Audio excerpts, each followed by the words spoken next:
If my auntie had balls, she'd be my uncle. And if Ipswich played Chelsea every week, we'd be in Europe. Welcome to Blue Monday, an Ipswich Town podcast.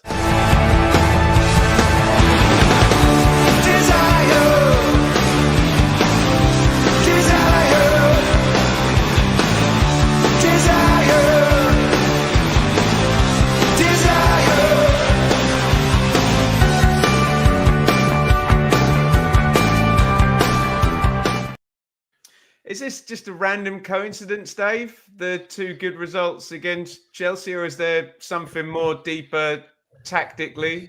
I think it's a bit deeper, isn't it? I think your opening gambit. I think we'd be in a great position. We played in London in pink on a Sunday afternoon every other week. We'd be absolutely fine, wouldn't we? Can that be arranged? Sure it can. I don't know really. I just think we were certainly today. We seemed well organised at the start. They were always going to have a lot of the ball, and it was always going to be pinged around our box. But certainly for the first half, largely they were playing in front of us. We'll obviously get on to what transpired then and after that. But yeah, I think just tactically, certainly first half, I thought we were very good, very solid. I know it's been a season of small mercies, Joe, but there's been a few days where we can tick off and say, proud of the team, proud of the lads. If you're going to go away to Chelsea with all their last 2 decades of history and spending and take a draw and 4 points, that's fine if you forget the big picture, isn't it? Yeah, I thought we played well, and I know it's frustrating to be 2-0 up and draw, but it doesn't really matter anymore at the moment, does it? I know you want to win and give I thought we gave a good account of ourselves, and it wasn't that gutting to drop 2 points there, because ultimately that extra 2 points would make no difference to us at the moment. So it's good, and it's the 4th time that Kieran McKenna has gone up against Enzo Maresca with a smaller budget, and he's still unbeaten in that. Excellent. We will get into Chelsea 2, Ipswich 2. We will talk about the Liam Delap clause and those bits. We'll get Joe and Dave's takes on that. We'll do that as a separate segment before we look at the rest of the Premier League results. If you're here live on YouTube, well done, especially if you've got back from the posh part of London already in time, as these two sitting beside me have as well. Give us a thumbs up if you're on YouTube. If you're listening after the fact, if you're on your dog walk or doing the housework or whatever, we appreciate the hell out of you. Go and give us just flip open the app, whatever it is, Dave, Spotify, just a 5-star review. It'll only take you a second. And you forgot, they probably everybody else is watching Rory. I was going to say Rory Delap, Rory McIlroy blow the Masters, but anyway, we can move on from there. You mentioned it after 3 minutes. Hey, well, there we go. I'm sure it won't be the first mention of this this golfing tournament that's going on tonight. Right, shall we get into this? What do we got for a team lineup here, Dave? Alex Palmer in goal. It's Tuanzebe and Davis. At fullback, O'Shea and Burgess, Caust, Morsey, Johnson, and Ciso, Clark, Hurst. So we will be talking about Liam Delap later, but not as a starter in this game. Dave, what are your thoughts on the 11 and why Professor McKenna selected that? Yeah, as we see 3 changes. I don't think it's any great surprise, a game like that Davis came back in for Townsend. Although we thought Townsend perhaps went off who had one of our better players last week went off towards the end. We thought with perhaps a slight injury, but maybe not. But so no great surprise there. Clark for Broadhead. Yeah, Broadhead, to be fair, struggled last week, didn't he? He was hooked for reasonably early, struggled, I think, a bit last week. Perhaps a slight surprise, Hurst in for Delap, but then we subsequently learned, I think, Delap had a bruised rib or some sort of rib injury, so only fit enough perhaps to be on the bench for that final 20-minute burst. So I think we're all fairly okay with that. Any agreement, disagreement with that, Joe? No, yeah, it all seemed as expected, really. I guess there was another talk about Calvin Phillips wasn't on the bench even, so we don't know what's there. Didn't seem to be mentioned in the post-match press as to why that was the case, but I know, is Sam Morsey suspended now? Was that his 10th booking? I wasn't sure whether he misses the next 2 games. If he does, I don't know where we are in central midfield. Do we have a amnesty in the Premier League? I think it's after today or the next game. I don't know. Not 100% on that. That's helpful, isn't it? Where's yellow cards up here? Is it definitely 10? I've got 9 on here, but FootMob might not have updated, to be fair. Yeah, I don't know. We'll see. Someone will let us know. Veronica's put in the comments that it was Calvin Phillips' Achilles, and Neil has put it was his 9th booking. So Veronica will have heard that from Calvin firsthand as well. She probably would. She might have even helped massage it post game. That's tremendous. And she's in on. Don't worry. Right, Chelsea team, Joe. Sanchez in goal, who's a bit hit and miss, the Chelsea keeper, isn't he? A familiar name there, Trevor Chalobah, who did a turn for us in 18-19 after a fashion. Adrabio, Colwill, Cucurella, Fernandez, Caicedo, Madueke, Palmer, who I love, Neto, and Jackson, Joe. Just the 225 million quid in central midfield across 2 players. Were you going to say that was the whole team? No. And like I say, you see the levels. It is brilliant. Yeah. Some of the players, but yeah, Sanchez in goal. Well, sort of speaking to him about some Chelsea fans post game, and it was. I sort of don't really get what sort of keeper he is, because it sounds like Maresca we know likes a good footballing keeper. An erratic one, Joe. But I don't understand. He didn't look a very good footballer, so strange. There you go. Anyone you were looking forward to seeing in that Chelsea 11? Like Dave? you, I like Palmer. Of course you do. Yeah, of course you do. And look, those 2, as you said, in midfield, Caicedo and Fernandez. Yeah, puts everything in perspective, doesn't it? As Joe Crichton, what he said, like 225 million, whatever it was, just ridiculous, really. How do we start, Dave? Okay-ish, I think. Obviously, they had a lot of the ball. I think Jackson hit the post reasonably early on from sort of like fairly close range. Pretty good chance that, but sort of hit the outside of the post, absolutely whacked it. Bit similar, bit closer into Gomez's shot. Joe Gomez last week, start of the second half. But we sort of got that, weathered the storm, and delightfully, perhaps slightly surprising. I don't quite think where they'd been that's particularly menacing up to that point, but obviously then got the first goal. Yeah, I thought we were really.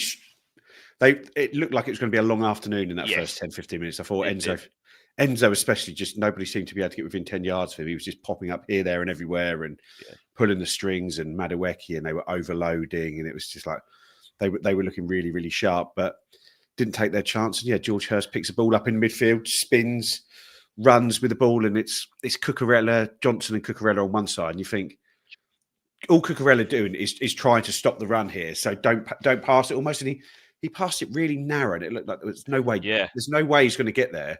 And Johnson just gets there, pulls it across, and Cisse with a sort of lovely finish. Yeah, really, really well worked goal, and great for both those players sort of assist. And George Hurst played a big part in the build up, which we know he can do. We know he's very good at linking the play. Ben Johnson to get down that wing, because we know he's there more as a defensive option than an attacking option, but to get there, really show a lot of pace to get there and pull the ball across, and then Cisse with a very, very neat finish. The sight of George Hurst just rampaging just takes me back to that Barnsley game as soon as I see him go. And this was a bit of outstanding centre forward play. As Joe says, he spins his man, and I thought, oh, hang on, he's giving that away a bit careless, but it's just perfectly weighted. And I think, to be fair, perhaps he caught Cucurella because it was really close to him in the pass. Perhaps he slightly caught Cucurella off balance, but it's perfectly weighted. And as Joe said, really good support from Johnson. Pull back, really sharp finish from, and Cisse gets across his man and stuffs it in the corner. Hello, 1-up, bring it on. Stuffs it in the corner. How do Chelsea respond, Joe, to going behind? Not that well, really. They seemed to, because of that, it meant we could sit in a little bit more, and they then pass the ball back and forth across the back line, which the natives are not happy with, because it's quite tedious at times to watch, I guess, for them, where they've been quite attacking, getting there, pulling us about, getting in behind. Criticism of Leicester, wasn't it, last crossing year? Into the box, and then when all of a sudden we're 1-0 up and we could just sit in, and they can't move us about. They just were, pretty dull, really. And there wasn't really much going on from that point. There was a few pot shots from range. Cole Palmer always looks dangerous, but he didn't seem to have the confidence, maybe, or playing with the confidence he had at Portman Road. He seemed to want to take one too many touches each time. And considering how much talent they've got in their team, and how well they play when they are good, they were a little bit naive of just getting themselves dragged into the game that we wanted it to be at that point, I thought. You'll come in on that, Dave? No, I think he's right. And when they did, their final ball was poor, or we defended it really well. We defended the first ball, I thought, really well today. Well, other than start the second half. But yeah, I thought we defended the first ball really well. Got the blocks in, stopped the crosses coming in. They seem to want to Yeah, I think you're right. They seem to want to overplay it a bit, to be fair. But yeah, not unduly threatened, to be fair, after the first goal. Interesting. And Dave, in this impossible task, this impossible season, what we've kind of learned is to get anything in these games that you're in, not only do you have to take the lead, you actually have to get a second goal as well, don't you? Third, and I thought, yeah. And this is a nice goal. This is good. This is really good play from Clark. I think Clark gets possession. Who is it that gives it to him? They sort of just give the ball straight to him, don't they, Chelsea? Yeah, I think so. He gets possession, and he's quite bright. I think he sort of turns almost inside out. Plays a sort of like a little reverse ball in Ciso. VAR deals with that in a minute, but he's really good. He just takes a first touch, gets it out of his feet. Absolutely beautiful chip ball, back post. And again, great support from Johnson. And he does the right thing, the classic goal. He heads it back across the Sanchez, as Joe said. He's just flat-footed and can't do anything about it in the far corner. Lovely goal. Joe? Yeah. And I say that's given. And then we're celebrating. All of a sudden, the linesman raises his flag for an offside. And I couldn't really tell who it was because it said it was checking in Ciso, and I thought it was Davis that had got down there to cross it. You haven't seen the Hawkeye. It's embarrassing. Well, I've seen the Hawkeye now, and have you? Yeah, you look at it, and he's like a yard onside, isn't he? And it's like, he is, isn't he? Yeah. So it meant, but the way, obviously, you probably don't see it on the TV, but in the ground, everything was set up for the free kick to be taken. We were back in our defensive line on the halfway line, so I was expecting the goal to be disallowed. I thought I was celebrating, and then it's obviously going to be disallowed because the players seemed to think it was going to be disallowed because we were set up ready to start the game again. And all of a sudden, the ref gives it the VAR, the TV square. And it's like, oh no, this is going to be a goal because Lino did give it offside, so they are overruling it. And Ciso's right next to him, and then we almost got another chance to celebrate the goal there.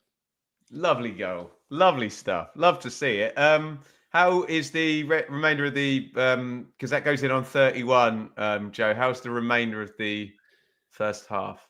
We saw it through relatively comfortably.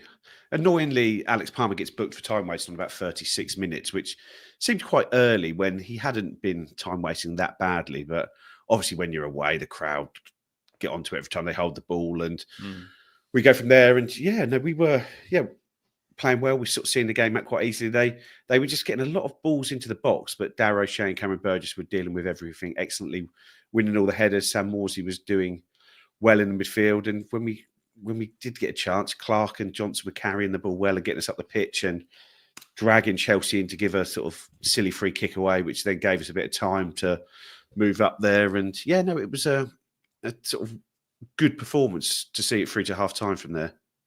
And Dave, what do you think the professor was saying at half time to our players?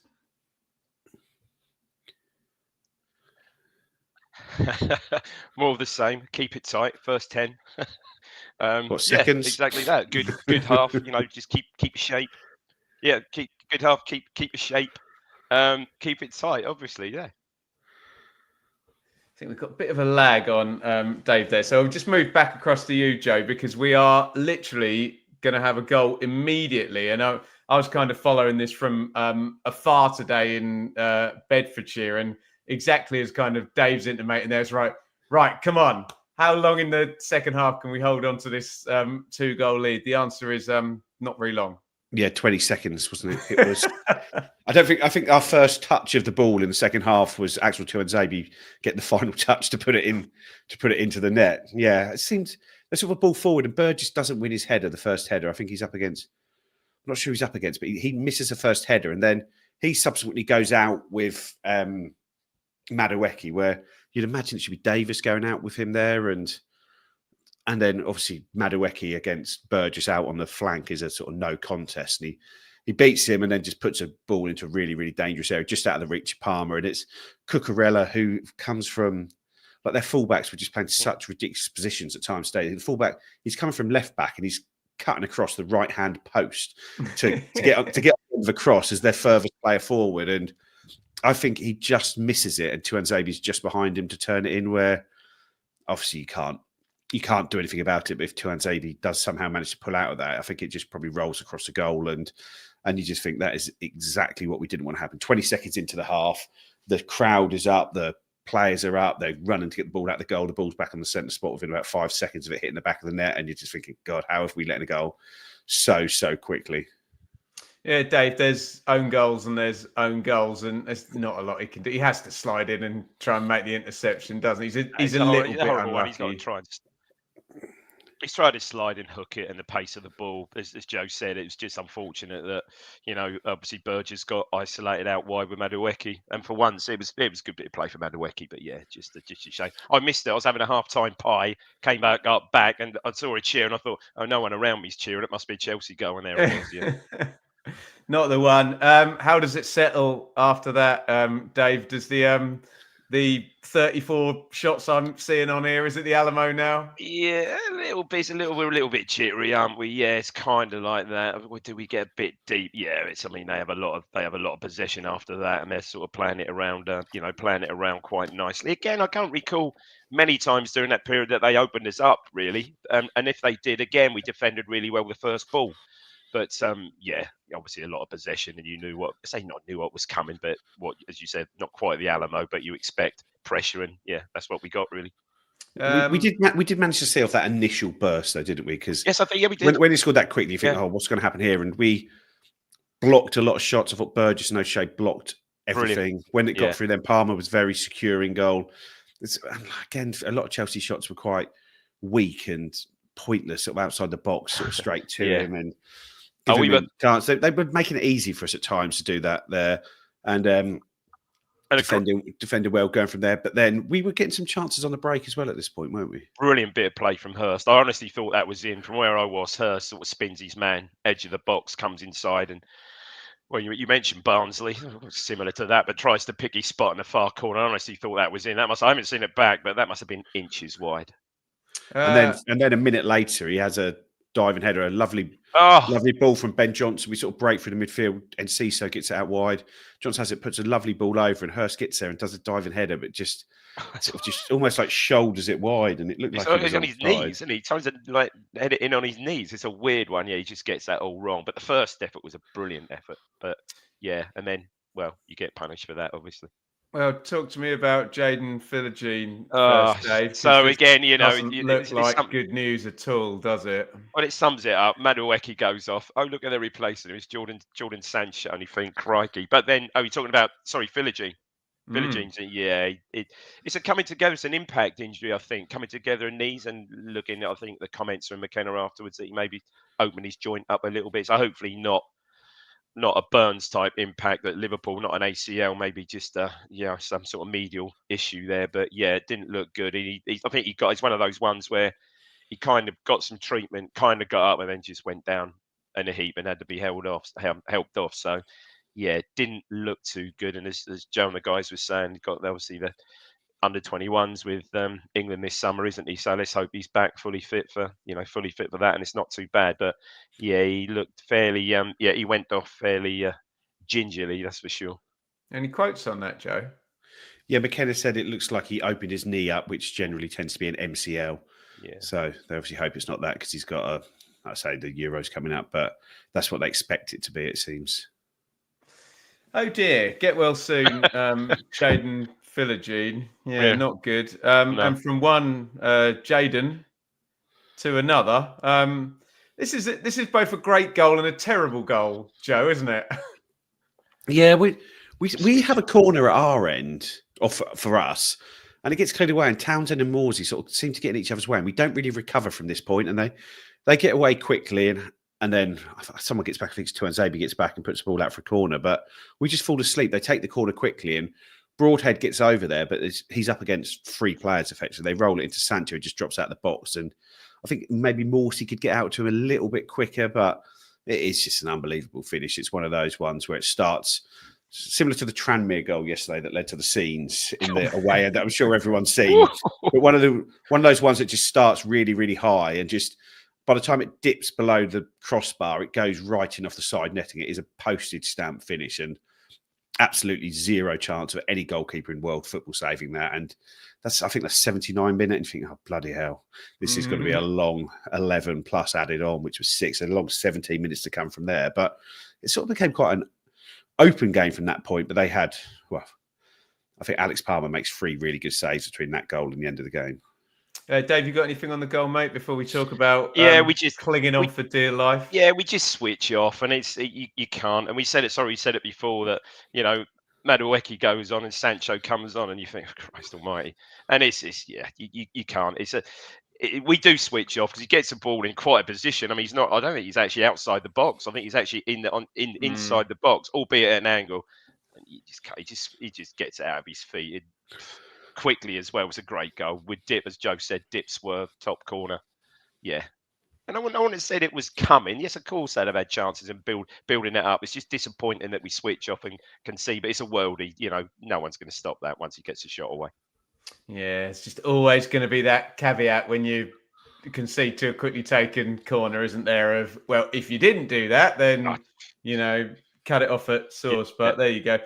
Dave, I'll stay with you. Joe's already mentioned now it does. And I'll talk to you about this when we're summing up. It does seem that for a promoted team, people say I'm a whinger about this, whatever, sue me, but it does seem for a promoted team, you just have to do this every game. You have to cling on and face an absolute ton of shots. And there's particularly one brilliant save as well from Palmer in there at the end, isn't there?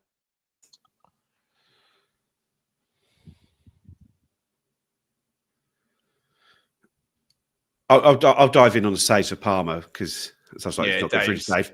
But Dave, if you fancy logging out and logging back in again, mate, your internet is steam powered by the look of it. You carry on, Joe. Yeah. So, but there's chances at both ends. There's one where sort of Cole Palmer makes some space and sort of bends a left-foot shot, which Palmer gets across to make a one-handed save. But after that, we have 2 corners. What from one of them, Delap gets up and sort of has almost like a free header, but heads it straight at Sanchez. Obviously, it's difficult to direct it from that point. Heads it straight at Sanchez, but that's a massive chance. And then there's another chance where the ball is like between Chalobah and Colwell. They get themselves in the right muddle at the back, and Jack Taylor manages to nick the ball in the box and go out wide, and he smashes the ball into the side netting. And you think, oh, that was a decent chance. He could have maybe squared that for Delap in the box, but I haven't seen that one back to know whether that is the case. He's do that, and then the best save of the lot at the end is sort of a ball comes into Enzo, and his first touch just totally takes Connor Townsend out of the game, and he just turns to hit it, and you could see it open up from the away end. It just looks like it opens up like, oh my God, this is going to be a goal right, very at the end. But he hits it across, and I thought Palmer just made himself big, and it hits his body and it goes. But when you watch the replay back, he gets an arm out, and it hits this really strong hand and flies it over the bar, and it's a total point-saving save. It's a brilliant piece of goalkeeping, great save, and for Alex Palmer had a really good game again. But then even after that, we managed to nick the ball in midfield, and Jack Taylor sort of bursts into the box, and Levi Colwell, I think it is, gets across to him, fouls him, but the ref doesn't give it. It's just outside the box when I say burst into the box, but almost he's bursting into the box from there with 30 seconds on the clock. This is like 95-30. And the ref sort of just waves play on, and I've not seen it back yet. I'd love to see that one back to see if that was a foul, or anyone who was watching at home could see what that was. But then that's sort of all she wrote from there, and we go away relieved that Palmer's made that fantastic save in the very, very last knockings of the game. That was a hell of a save. Yeah, you see the players remonstrating with the ref at the end, saying, surely that's a free kick right at the end. As Joe said, just seconds to go, and next phase of play blows up. So 2-2. Yeah, I mean, Palmer deserved it. He was superb when he really was. The last few minutes, he was brilliant. Summings up then. I mean, it's great, isn't it, to go there and get the 2-2. Dave, I just can't help shake this feeling of this. I sound like a right whinger again. This massive inequality. It does feel like they're like FA Cup. Every game we play is like an FA Cup third round, where it's like, okay, we're up against it. We're massive underdogs here. Can we nick a couple of goals when we actually have the ball, which we did? Can the goalkeeper play really, really brilliantly, which he did? And I don't know. On the one hand, I'm I'm very pleased, and I'm really happy with the result. And on the other hand, I'm like, it's just this division is just silly, isn't it, Dave? It's just moments, Ben. It's just moments. First goal, that one bit of great play. I don't think Madueke got beyond our fullbacks barely at all.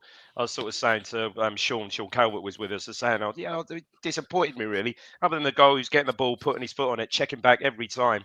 The one chance he got isolated with Burgess, he gets to the line, drills a ball in, really tough to defend. And again, second goal, you switch off, just ball watch, switch off, bang in the top corner. It's just brutal, isn't it? Absolutely brutal. Your summings up, Joe? Yes, similar to Dave. You just get punished for everything, don't you? Burgess misses a header. They're the only header he misses all game, and within 5 seconds, the ball's in the back of the net. And that's just the levels we're at, the physicality. But I think we obviously came up with such great momentum, but it was really a League One squad that took us, and then in the Championship, the same players that had been through there. And I think to turn that squad from there to a Premier League squad was just such a big jump for one window, where we like I said, we know we're going down, but we're going to have, and I'm not saying all these will be here, but we're going to have Alex Palmer, Ben Johnson, Darrow O'Shea, Jacob Greaves, Luke Wolfenden, Leif Davis, Connor Townsend. And these guys are all of a level, sort of almost that sort of bottom Premier League level, I think it seems, and sort of top of the Championship, bottom of the Premier League. But so when we go up next time, we're adding to a squad which has got some more quality into it. So we just got to try and keep the squad as best we can when we go down in the summer, add to it well, and then come up in a more established position than what we were able to this time. But it's you got to stop this, Joe. Can I just caveat what Joe said? If and when we come up, and if and when we're promoted again, someone will take great delight in clipping out over-optimistic Ipswich fans already predicting promotion. Get your thoughts in via the comments on the 2-2. The Desmond at Chelsea today. Rich is sticking them up on the screen. We'll stick the best of them up there. We're going to go to the break, and then we are going to talk about the making national news, the Liam Delap relegation release clause. So get your comments in on that as well, and we'll stick the best of those up as well. Blue Monday is brought to you in partnership with Atwell Solicitors, your ideal legal partner for property and business law. Whether you're buying a home, starting a business, or just need legal guidance, our dedicated team has got you covered.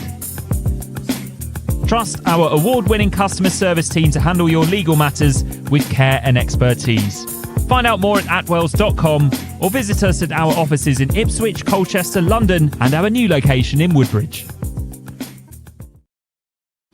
So, let's come to you first, Dave. A lot of chitter-chatter about Liam Delap, and it's kind of gone into the national sphere. I know Rich and Seb have spoken about this, but I want to get your guys' take on what, on the one hand, feels slightly annoying, the amount that we think the clause is going to be, but there's more nuance to it than that. And this this may be another string to my hard done by bow of not only is it hard on the pitch, but it looks like it's pretty damn hard off the pitch for promoted teams, and presumably to be competitive, unless we've offered a silly deal, you have to do this summer. Give me your broad take on the news that Liam Delap will be available for £30 million.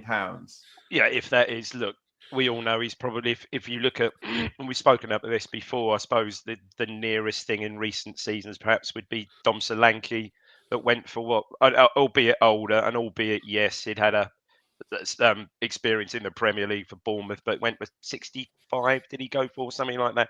So look, Delap could, all right, he didn't score today, didn't start today. Did that 12 goals in 30 games, 31 games, whatever he's played, conceivably could end up with 15 goals, and what in a relegated side, 22-year-old English striker.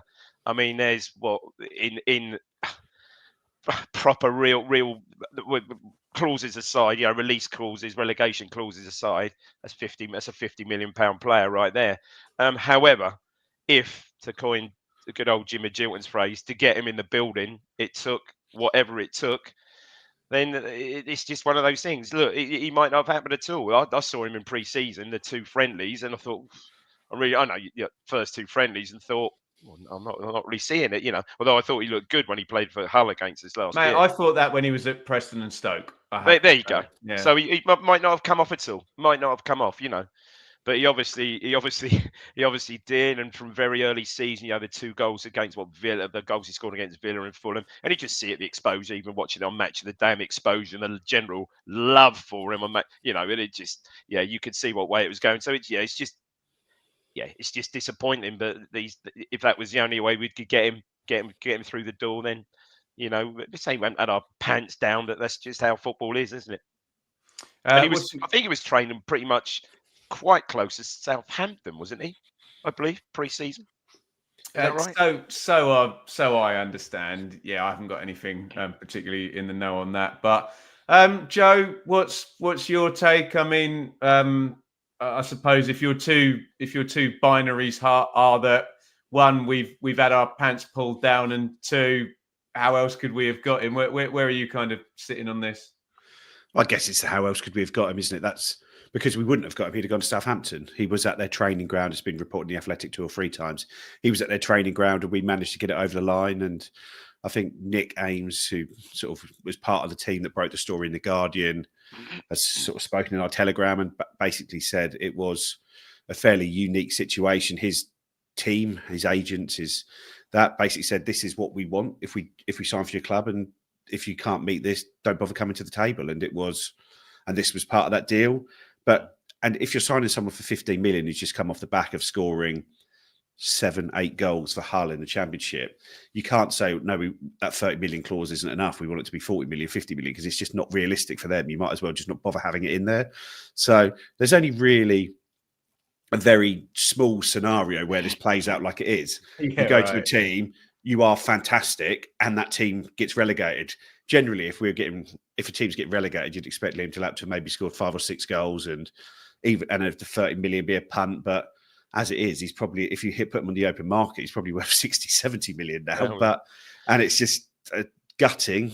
But if it was this or not get him, he's been fantastic to watch. We're going to make 10 million. I don't know how much it turns out we're going to make when you look at what goes to City. We're still going to make a 10 million quid on him over a year, and have had a fantastic player to watch who's been brilliant to watch and really bought into what's going on here and really improved himself as a player and bought into the community, done all that side of things there. So it's just one of those things, isn't it? It's really, really disappointing. And I think the flip side of it for me is that we obviously bought 7-8 players in this sort of 15 to 20 million pound range.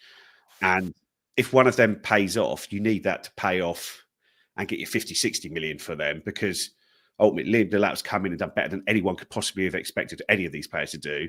And we're not really going to make any money for him. And that means that all the other ones, if they haven't, like Jacob Greaves, for example, say we signed Jacob Greaves for 15 million quid as well. He's not really paid off as yet. We're to the point where Cameron Burgess is starting ahead of him, and he's the one having to do the pre-match doggies to use his energy up. And we're now in a position, not where we're stuck with him, because I think he will turn out to be a fantastic player for us. But when you get one of these things right, you need to be rewarded for getting it right, and we're not being in this stage. So I can see all angles from where people are coming at. But if the total brass tacks of it is, this is the only way you could get Liam Delap and have him this season, has it been worth it? Well, yes, 100% it's been worth it, because he's been fantastic to watch, done brilliantly for us. And if it wasn't for him, we'd probably be down where Southampton are.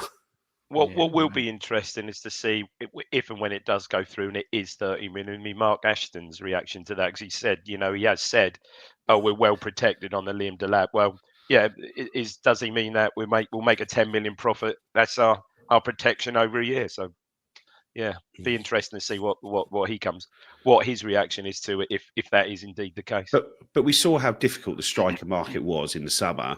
We were going for Armando Broja right up until the deadline. I think he started yesterday. Look good again yesterday. No 20-goal scorer in the Championship, Joe, as we stand at round 42 as well. And we were we were linked with like Lyle Foster and he's been terrible this season. Yeah, some of these other names there, and Greek striker. We really wouldn't have got anything else. So this was a deal we had to do, and I don't know. We had to do it. It's worked brilliantly on the pitch, but yeah, it's going to be galling when we see him go. Like, in a way, you hope that he goes to a mid-range team, so that there is another transfer that we can get and maybe a portion off. sell on clause. A For the sell-on outgoing clause transfer. to a Newcastle or Brighton or I'd something love in to that see him range. play at But Newcastle. It'd be loved in Newcastle, wouldn't he? They would love him. Malcolm McDonald, Alan Just Shearer style of type, play, knocking defenders yeah. about and all action. My God, I'd love to see him go. If he does go, and if and when he does go, I'd love to see him go somewhere like that. But I think it'll be Chelsea or Man United. But I guess if they don't get in the Champions League, will they be able to pull the trigger on him? I don't know. But I was listening to a podcast of an Arsenal fan. He's like 30 million. Like, I'd take him here and sign another striker. He's that good. You can't. It's a can't lose deal. So he's going to have so much interest in the summer. Mm. I suppose, to be reasonably positive about it, Dave, if Joe's right, and I've got no reason to believe he's not, that this was what was being pitched by Delap's agents to promoted teams, and I assume one of the 17 would have just told them to F off for that clause. No, we're not signing any kind of a clause, even though they're less likely to get relegated than us. Maybe, Dave, in the bigger picture, does that open up this type of deal to promoted teams in the future to maybe get a player of that standard? But again, I do take both of your points that he scored 7 for Hull. So it's not like they're bringing in a guaranteed 20-goal Premier League striker, Dave. Yeah, I mean, whether it gives a stronger hand to promoted sides or not, I don't really know. Really, it's an odd one. I totally agree with Joe. Bottom line, if that was the only way we could get him through the door, then it's been a roaring success. And look, hey, yes, it's galling, but at the end of the day, we walk away with 10 million profit. It's better to have loved and lost than never to have loved at all. Just quickly, Joe, I'm just going to have a bit of fun with this, but you reading anything into Kieran McKenna talking about next season in the pre-game? Well, he was sort of asked outright, "Are you going to be here next season?" And I think his reply was, "In the short answer is yes, and I'm looking forward to it." Obviously, we know a huge amount of things can change, but the fact he's actually stating on record that he is going to be here next season is something that he was very good at talking around this point last summer when asked directly. Even when we were going through the promotion, if he was being asked, he was very easy to talk around it, where he actually answered that very, very pointedly. I remember what he used to say, Joe. He used to say, when you have success, you tend to get linked with other clubs, didn't he? Yeah. So yeah, it's fantastic that he has said that. And whether that means he will 100% be here, of course it doesn't. But the fact he's intending to be at the moment means that maybe he's looking forward to getting stuck into that and maybe wants another go at the Championship, and to go from there and build the squad again. Feels like he owes us something to do that because we've stood by him. I don't know, but yeah, he could have answered that question a lot more like he did last summer as opposed to this summer. Dave, I have a kind of mantra in my entertainment work I've done in my career where if I'm walking to the stage and the lights have gone down, I'll believe it's happening. And if Kieran McKenna, I'm not even talking about the first game in August, I'm talking about round 7 or whatever in September when the window's closed, then are you in I'll believe it when I see it mode here? I think, but I think Joe's right. I think it gives you a little bit more. I know words are cheap, but it gives you a little bit more confidence. I think he'll still be here. I really do. He's very measured with what he says always, isn't he? He's not someone that he doesn't just blurt things out, does he? Everything he says is very measured. So the fact he's answered like that is a positive. Like I say, it doesn't mean he's 100% staying, but it's a good thing. Yep. Lovely stuff. Let's have a look at the weekend in the Premier League.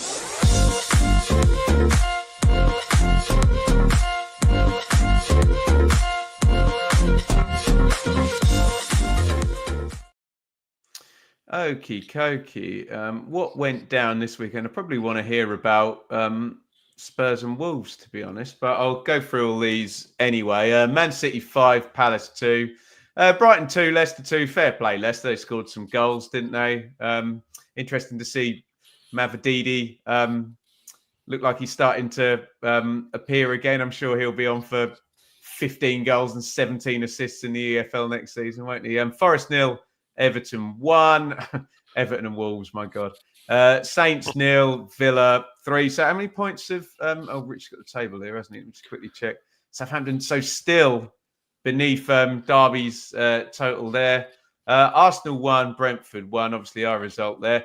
Liverpool 2, West Ham 1 is of interest because Joe said pertinently last week there is no 17th team. Obviously, he was speaking kind of rhetorically, metaphorically there. There is a 17th team, and they are West Ham United now. And I'm just going to say it, Joe. We do play them on the last day of the season. I don't know why I'm saying that for whatever reason, because we are 14 points behind them. But what are you going to do? If we win 5 on the bounce going into that, it could be a very interesting last day. Can I just point something out? Do you know, we said this earlier this evening. West Ham's very next game. Southampton at home? Yeah. Is it actually? Yes. There you go. Get them up to 38. Newcastle 4, Man United 1. Yeah, I quite like if we are losing Delap, we're going to lose Delap. If and when we lose Delap, it would be fun at Newcastle United, wouldn't it? I guess Wolves and Spurs, Wolves crack on, or West Ham. Anything particularly want to talk about, Joe, out of that lot? Not really. In association with Innovation Labs. Easy for me to say when I'm trying to rush to get the plug in. Bored of it all now, but I guess the only pertinent thing is that Leicester got a good result at Brighton yesterday, and we managed to keep the 3-point plus goal difference gap to us. I know it's small pickings, but we want to finish 18th, not 19th, don't we? Dave, anything to add? I'll bring the table up for you, Dave. Look, we're on 21 now, and come on, the boys. Yeah, come on, the boys, exactly. And can we make the points total as what's a good word for not embarrassing? Someone will tell me in the comments there. Be my thesaurus for me. But Dave, sorry, you carry on, mate. Respectable. Respectable, I think, Joe is we ain't ever gonna be respectable. Mel and Kim. Yeah, look, if we can get if we can push somewhere to let's don't get beyond ourselves, sort of mid-20s and beyond, 26, 27 points. That's a bit more degree of respectability. I mean, the most pressing thing there is we've got double the amount of points, 14 away and 7 at home. Go figure. Bizarre. Yeah, and I think, as we were saying on the way back, we'd have all taken 14 points away. 14 points from 16 away games is a good record. How many points, Joe, do you think 17th is going to get? 40. I don't think you're wrong with that, especially if, like Dave's saying, that there will be softballs. Yeah, they got something there in the running, isn't there?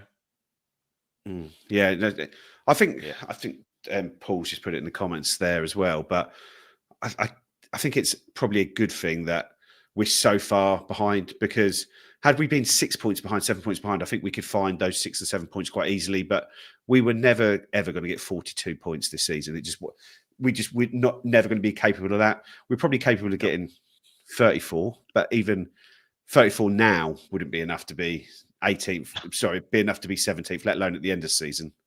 Dave, you mentioned it, I think, at the start of the season. We are still in the wonderful position of going up against Plymouth in League One, scoring 101 and having to get past Sheffield Wednesday with 96. And what did Leicester get? 97, Leeds 90 and Southampton 89. And we're going to be finishing a Premier League season where, and use whatever number you like here in terms, but it could have been like 41 points required to survive in a 38 game. So wide, isn't it? And yeah, that's a very good point. It's not as if we're sort of scrapping about and we're going to be 5 or 6 points short. We're not. We're going to be, well, I mean, crikey, we haven't picked up some form a dozen points short. We could be relegated this time next week. Yeah, we said that that happen next week.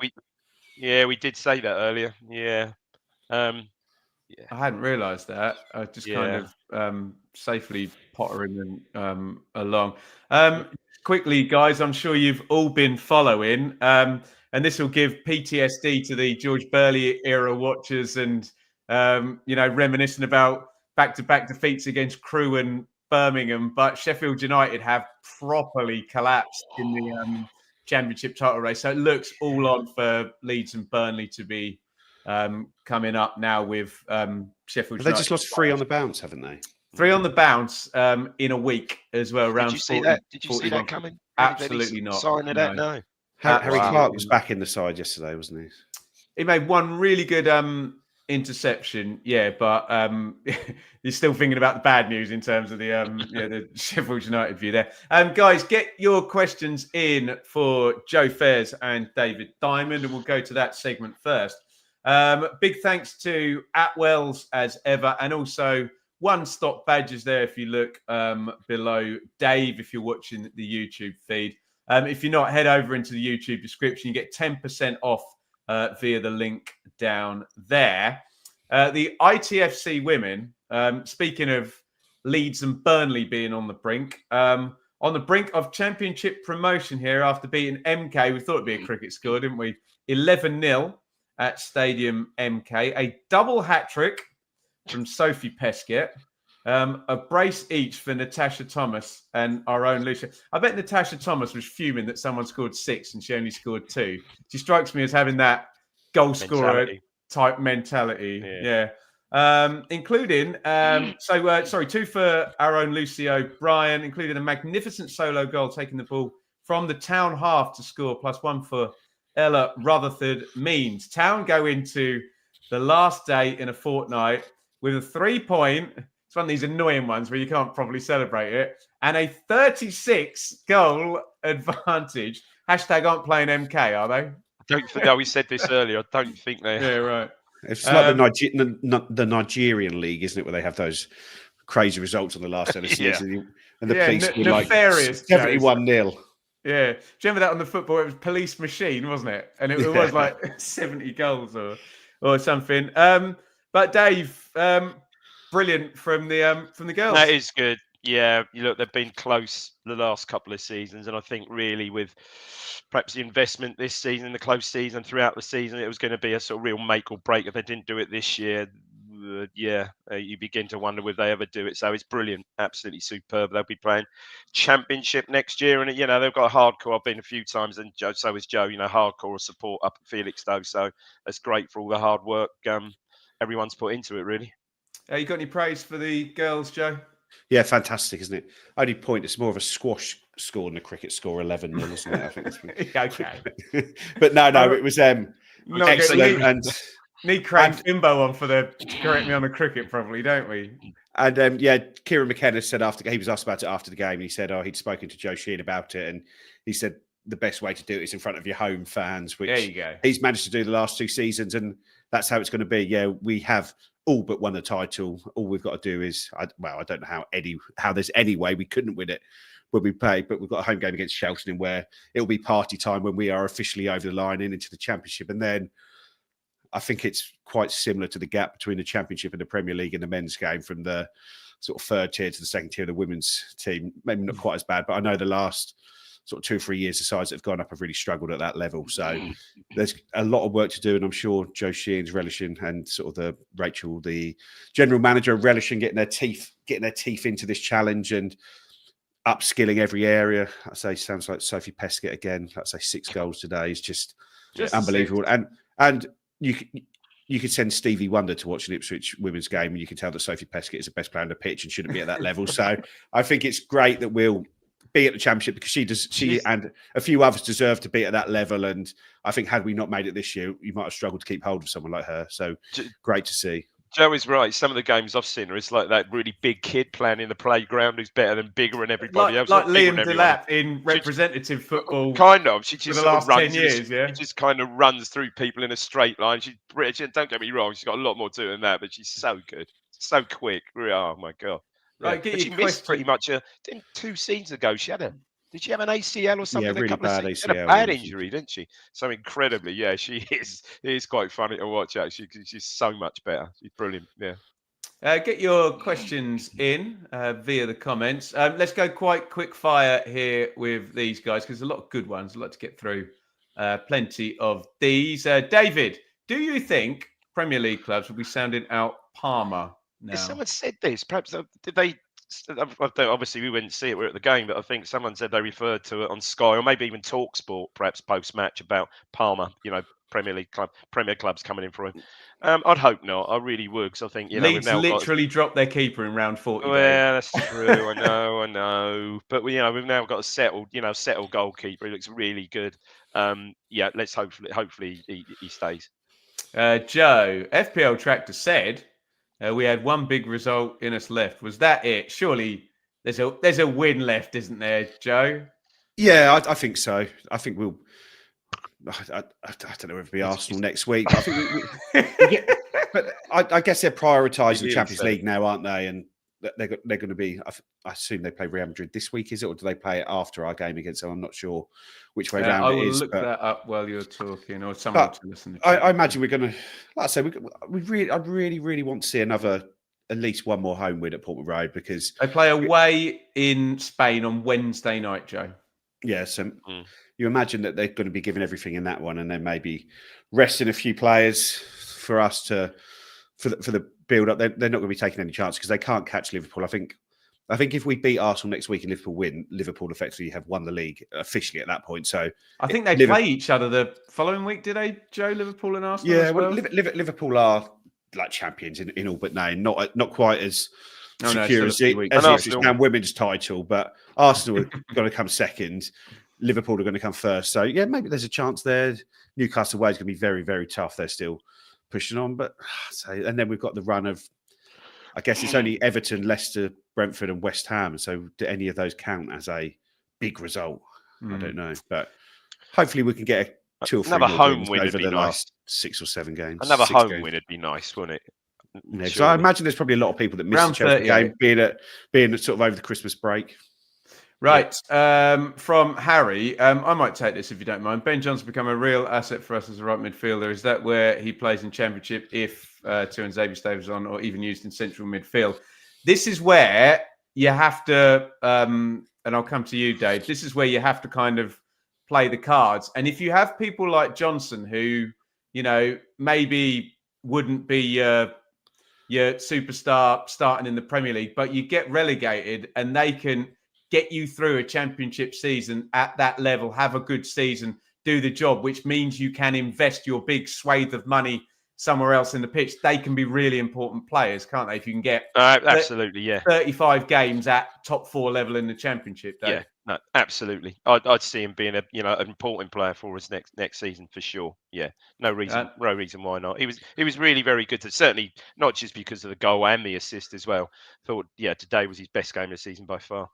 I guess this is it's a difficulty that we probably don't need him as a right, because he's very good on the right wing where he's been playing today in these tough away games where there's a big assignment coming back the other way to help out. And I thought him and Tuanzebe handled that left-hand side excellently today. But in the Championship, we're going to be the side that needs to be handled. We're not going to, in most weeks, we're not going to be the side that needs to worry about handling them. They're going to need to. So maybe he's more of a right back in that level. But then he can't play right back in the Premier League because he struggles on that side. So does he fall in between two stools? But yeah, I really think that right midfield, that right wing is his position, and he's doing really, really well there. And Joe, you made the point last week. Our third choice right back is currently in the title race, starting for the team that's third in the Championship at the moment. So I think that's illustrative of the levels. Dave, I'll stay with you because I kind of answered your question for you there, didn't you? Colin, would you gentlemen like me bend over backwards to sign Coast? I thought, all right, okay. I wonder where he's going with that. I'd love to. I think he's. I think it's sort of fairly well documented that I think Napoli are going to let him go. I believe in the summer. I think it's going to be a stretch. Yeah, I'd love to get him in. I mean, it'd be an outstanding player in the Championship. Whether we spoke about this, funnily enough, today on the trip up there. Whether he's got the capacity to Saturday, Tuesday, week in, week out to play for the 46 game slog is it would be a question for me. But yeah, it'd be a class act in the Championship. But again, I think that's probably unlikely. I think there's a problem as well that next year's a World Cup summer that he's going to want to be sort of highlighting himself for Sweden, isn't he? Joe, will Tuanzebe stay after his comments on Friday? What were his comments on Friday?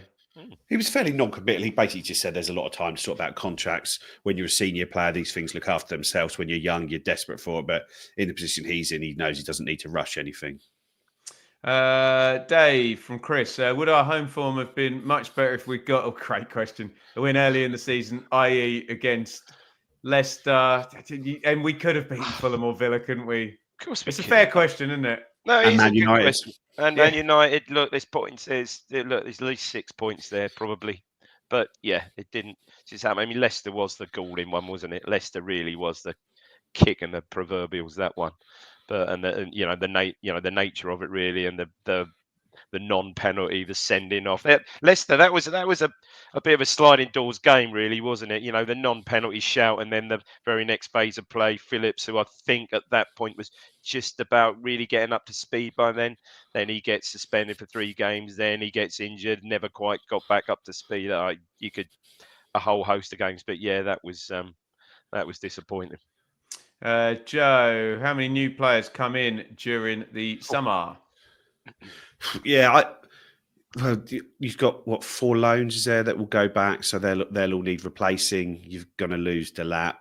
You've got a couple of players out of contract. We mentioned Tuanzebe and Burgess there. It probably feels like if they haven't signed deals by this stage, they're probably not going to sign deals unless they sort of happen later in the summer. Yeah, so you could end up sort of having. But then you've got the differences next year. You can sign 5 loan players, sort of 5 domestic loan players. So I imagine we'll go into that market and use that. But yeah, it's going to be another. It wouldn't surprise me if it's sort of 7 or 8 signings over the sort of summer window, and not all starters, but there will be there is just that turnover every season now, isn't there? Simon, I'll take this one, guys. I'll just throw some names out here. Which players have been good enough in the Championship this season you'd like to see in Ipswich next season? I think you mentioned Berger from Stoke, Joe. He's been good, central midfielder. Oxford, Tyler Goodrum would probably be expensive because he's really young, but young English player would be great. I think I can check this with my Championship check-in colleague. I think both the Swansea centre-halves, Cabango and Darling, I don't know if they're both out of contract. And if you can get one of those for free as well, that works for me. Millwall, Ivanovic, the striker, but he's only recently gone there. Middlesbrough, I think you mentioned Hackney, but it'll be expensive. But that could be someone you could really build. Yeah, you haven't got your problem Dave's talking about Saturday, Tuesday with that lad. West Brom, Fellows, obviously, but it'll be massively expensive. Coventry, Van Evik, but again, down the right-hand side, we think we're super, super sorted. Sunderland, Joe and I mentioned Sirkin last week, and you would assume that the other teams up there will not be they might be selling players back down to the Championship in the same way that that Burnley were this past season. Jed, whose question is it? Is it you, Joe? Yeah. Does McKenna need a solid defensive coach? Does he need a John Gorman? I don't think so. I think it's just we maybe adjust how we play slightly, but we have conceded a lot.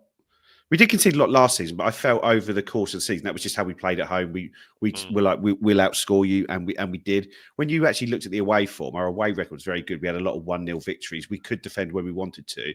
We just felt it was better to attack than defend in certain games. But I guess you just want to be in the position where your squad's good enough that you can attack more and score more and not concede any more goals than you would. That you don't have to give up too much of one to improve the other, which is where we should be in the Championship next year. We should be able to have that power where you can just roll teams over 3 or 4-0. Obviously, it's not going to be every week, but it's not like where we were in there last year, when every game was tight, every game was scrappy, and we weren't there. You look at Leeds this year. I know they don't always get the results they need, but on the pitch, if you looked at the XG of their games, they're probably like. They should score 2 odd goals every game and concede like a third of a goal per game. They are just so far above the level with how they play, but they just can't seem to get it over the line. But it does look like they're 5 points ahead before left now. They seem like they're going to, but that's what we should be aiming to be. That sort of level of quality. You don't want the 29 clean sheets and the freak of nature in goal that Burnley have got, Dave. Yeah, that would do the job. That'd do, wouldn't it? Maybe not quite so entertaining, but that'll do the job. No, 12 0-0 draws. How about that? Wow. We've been moaning about that. Right, 12 0-0s. I think I'm right in saying that. I might have pulled it out of my back. I think it's 12. Someone fact check me. I remember it being 11, and that was a few weeks ago. So it wouldn't surprise me with 12. Yeah, drew 0-0 with Derby last midweek. So yeah, I think I'm right. I've been wrong before. I'm wrong all the time. And as the YouTube comments tell me. Sorry, Ben, just quickly talking about Championship players. We mentioned it earlier. Wasn't Harness up for Championship Player of the Month, wasn't he? Was he? Oh, well, because Derby won 4 believe I for read 4, that. yeah. Yeah. I didn't realise that. Oh, fantastic. Yeah, there you go. Right, guys, thank you so much for joining us for Chelsea 2, Ipswich Town 2. What we got coming up next week, we've got Rewind with Dave and Craig for Arsenal.